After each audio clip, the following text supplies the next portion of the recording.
Hi, I'm Amy. Hi, I'm Lani, And you're Adulting with Amy and Lani. Welcome to today's podcast, Confidence Building, Self-Esteem, and Motivation, Part 1. I think we have a few announcements I'm going to go ahead and go through. In regards to receiving notifications, we've had several of you comment that you're not getting the notifications when we post a video. And we have found that for some reason, if you would unsubscribe and resubscribe, it will reconnect. Something may have happened where the connection was lost. We don't know why, but if you unsubscribe and resubscribe, then you should start getting notifications. And if you don't, please keep us informed. We're going to research until we find out what the solution is or what's going on. So this solution worked for me. I wasn't getting our notifications. So we're cross our fingers and pass on what we learn as we learn it. Exactly. Okay.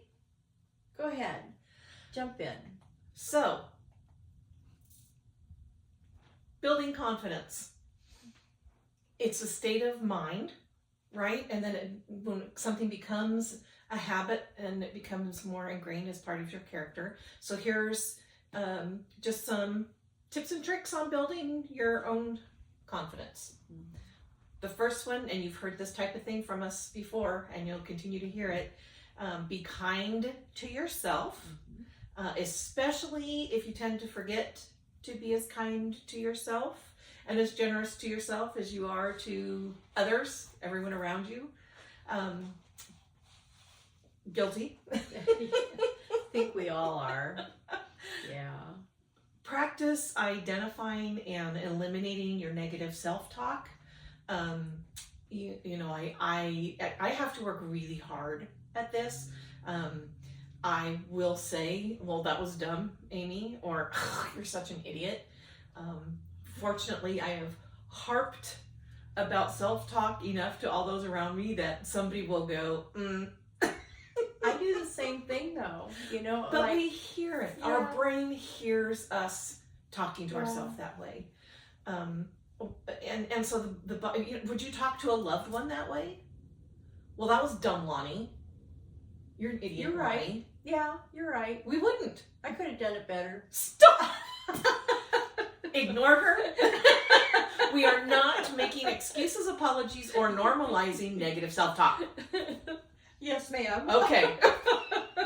Practice positive self-talk. That was a great job. Perfect. Way to go, Amy. Avoid comparison with others. Social media is a monster for this. It's a death knell for comparisons. We've been hearing this. This is not new. For the last however many 5-10 years, people are often talking about, don't compare your day to somebody else's highlight reel. Lots of times, with lots of people that I have talked with, that I've worked with, they are using Facebook for their, or their other social media, for their positive self-talk. What they're sharing is what went well, what felt good, what looked good. Because it's a place to freeze that moment for them when everything else is not going that way. That's a good idea. And we're all so very different, and thank goodness, because can you imagine how boring it would be if everybody was exactly the same? Where would the interest come from? Yeah. So our uniqueness is beautiful, and you need to remember that. The other thing I was thinking about when you were talking about positive self-talk, if we can just back up a little bit here, a gratitude journal. Gratitude journal will help to change your mindset as well. And if in that gratitude journal, you're putting things down that you're grateful for that happened that day, that's going to really help build your self-esteem, your confidence.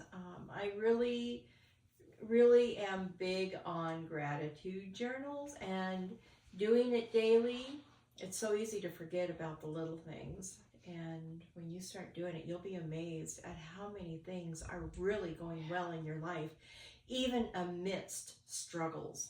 So anyhow, I don't mean that's my bandwagon today. And I love it. And I want to share personally about that. When there was a lot of things going on all at the same time for me. I got a diagnosis. There were some family issues. There was a lot of really bad, tough, difficult stuff going on all at the same time. And I was finding myself overwhelmed, frozen. I was just in paralysis and not moving forward. And it's not like me to forget the joy. And it was absent. A friend who was reaching out sent me this fabulous little blank journal book with Godzilla on the front. Love Godzilla. Love Godzilla. Yeah, she does. And I just started filling it. I named it. I didn't know what else I was going to do it yet, but I named it Amy's Big Book of Good. And I started every memory that was a flashbulb memory for me, that was the good, fun stuff, I wrote it in there. I wrote it in there. And I just kept writing most of the day. Just little one-liners. It wasn't the whole story. Some of these things, if a meteor finds my head and somebody's looking through my things, they're not going to know what does this sentence mean, But I know. And it's right there in my little nest, and it's do it. Journal, you're good. Yeah, I've never known her to not be full of laughter. She just fills a room with laughter. And so, yeah, that was... It gave it back. The Yeah. journaling gave it back. It Yeah. reminded me. Yeah. Anyway. Anyway. We've been friends for too long. No such thing. You're right.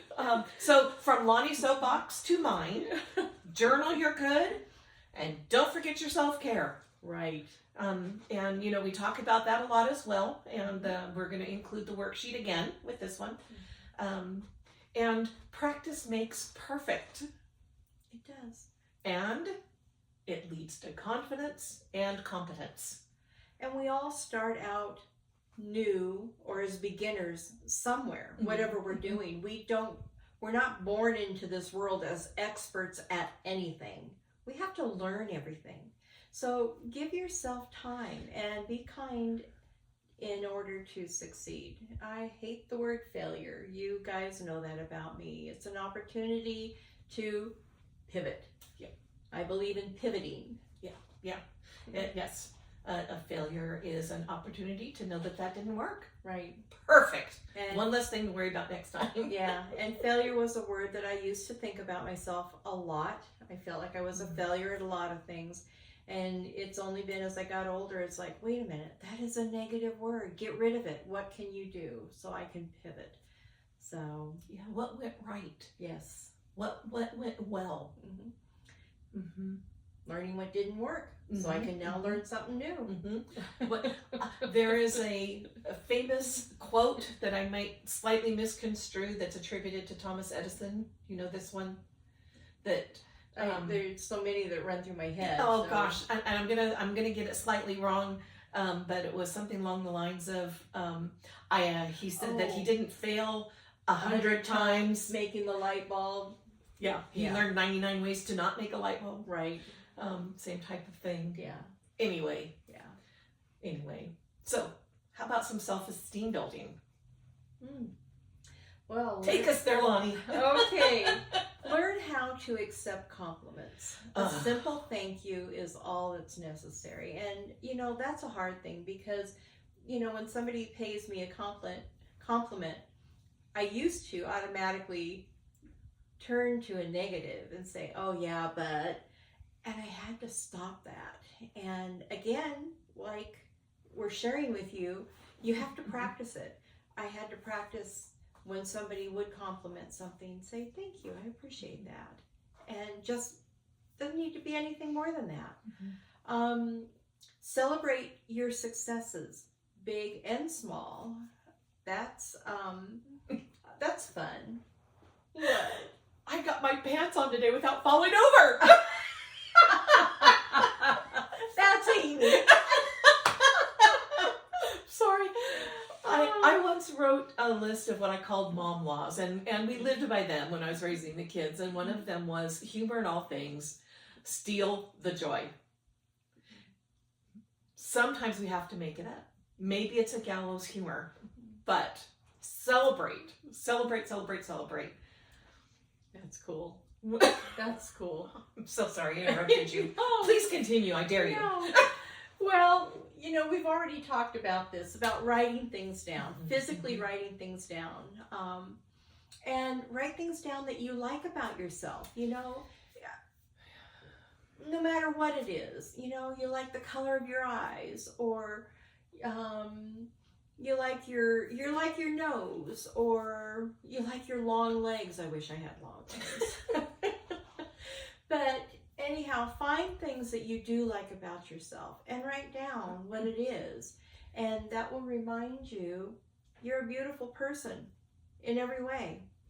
And if I might share, there is something that physiologically happens in your brain when you are writing something. Your brain, your hand, that act, puts it in your brain. It puts it in your crystal memory, which is your long-term memory.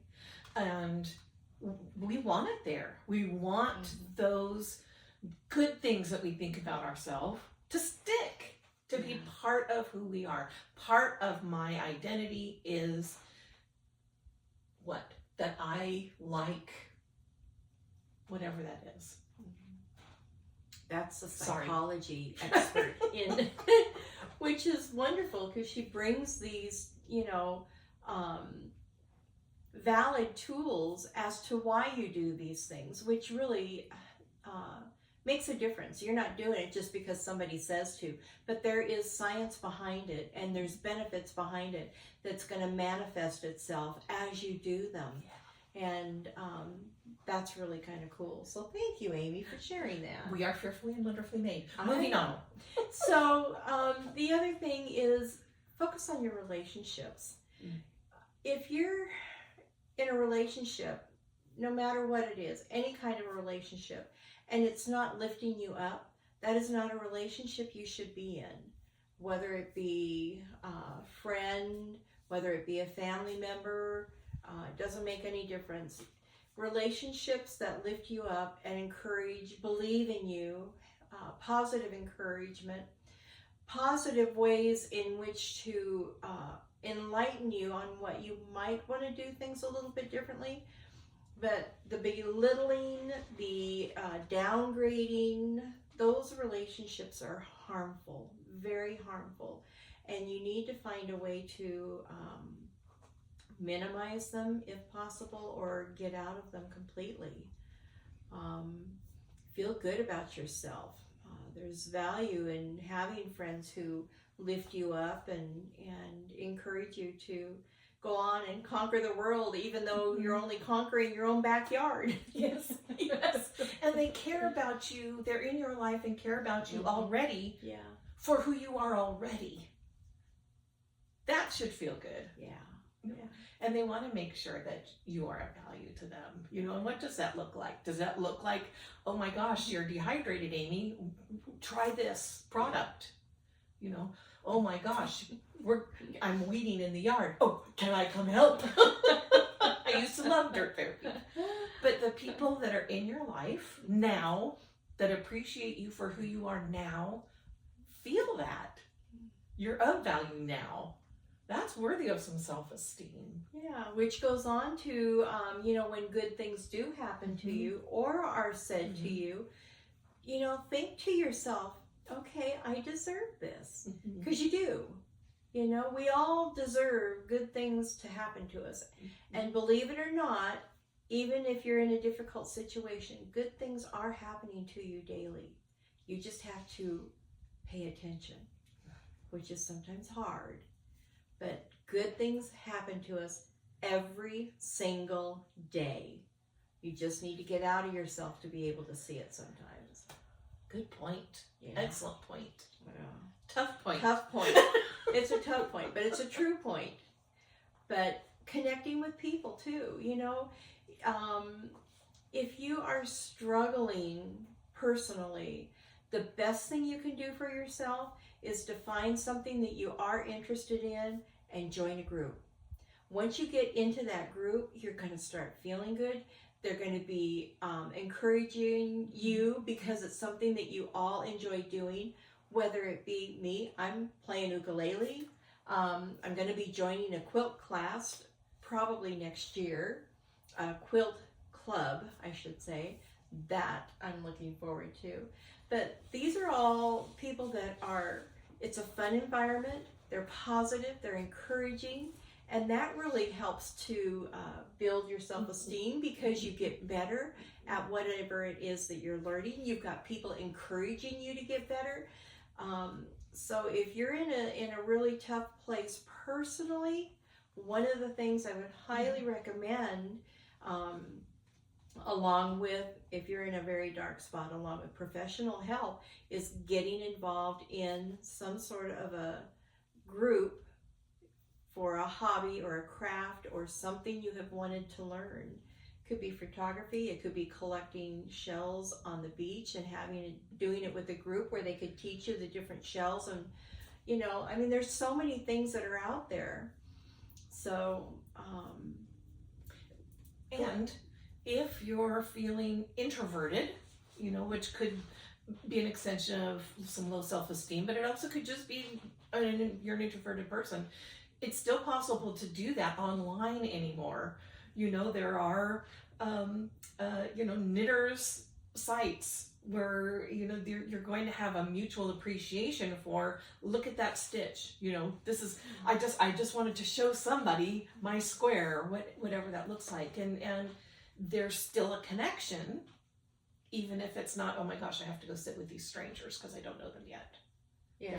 There's still ways to make those connections. And that's an excellent point, because that would be a very good way to start. Find something online locally, because if you do it locally, then as you build your confidence with people who are here locally, then you can begin to step out and join them personally. Excellent. Yeah, so it can be a gradual progression.